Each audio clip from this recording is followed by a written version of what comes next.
Hello friends, Joy Kakavik, Norwex Independent Consultant. We're going to talk about how to get stains out of your toilet bowl today with a super simple hack. So I have a ring here that I want to get out of the toilet bowl and then some stains in the back. So start by taking your utility brush, get the bristles wet, and then add some cleaning paste to the brush.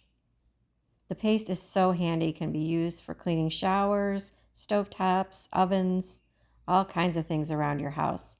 So go ahead and use that brush to gently remove the stain, and you can see how fast and easy it is, just coming off so fast and easy.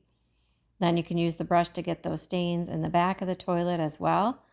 And then rinse the brush as needed, add a little bit more cleaning paste as you go all the way around underneath the rim. And the results are just beautiful. My website is cleanbyjoy.com.